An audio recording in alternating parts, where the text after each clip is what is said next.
A charged particle moves along circular path in a uniform magnetic field in a cyclotron.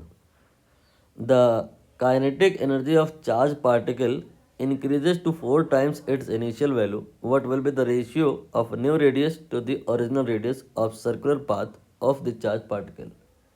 Summary क्या है कि एक cyclotron है, क्या होता है वो नहीं जानना, उसके अंदर इलेक्ट्रॉन घूम रहा है, सर्कुलर ऑर्बिट में घूम रहा है और उसका रेडियस आर के बराबर है।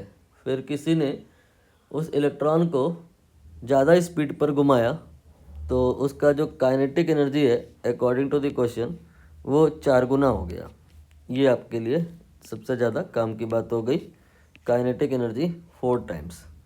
तो उससे उसकी रेडियस पे क्या फ़र्क पड़ेगा ये बताना है।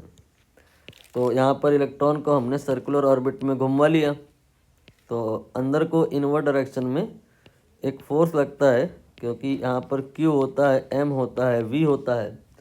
चार्ज पार्टिकल है तो Q और M होगा, और मोशन हो रहा है तो V होगा, और मोशन मैग्नेटिक फील्ड में हो रहा है तो B होगा। तो Q है और V है और B है, ड्यू टू दिस यहाँ पर QVB ये मैग्नेटिक फोर्स भी होगा, और मैग्नेटिक फोर्स यहाँ पे mv²/r से इक्वेट होगा। और जब हम इसको और इसको इक्वेट कराएंगे तो r की वैल्यू mv/qb आ जाएगी। ठीक है, यहाँ पर r आपका v से रिलेट हो गया है, लेकिन हमें v से नहीं रिलेट करना है। क्वेश्चन में आपने समझा हो तो r को आपको काइनेटिक एनर्जी से रिलेट करना है। तो यहाँ पर हम काइनेटिक एनर्जी लिखेंगे ½ mv², और यहाँ से v निकालेंगे तो ये आ जाएगा 2k/m।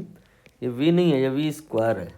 और अब ये वाला जो v का वैल्यू है इसे आप यहाँ रखेंगे तो जो आपका r है वो काइनेटिक एनर्जी से भी रिलेट हो जाएगा। v की जगह √2k/m and divided by QB आ जाएगा। तो यहाँ से जो r आएगा that will be √2mk and divide by QB।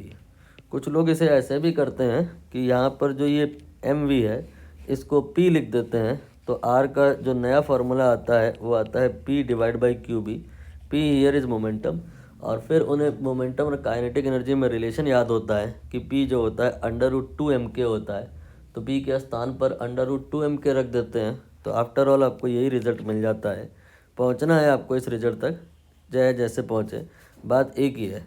अब यहाँ पर आपको जो चीज़ें बदल रही हैं उस पर फोकस करना है और बाकी सब कांस्टेंट मान लेना है।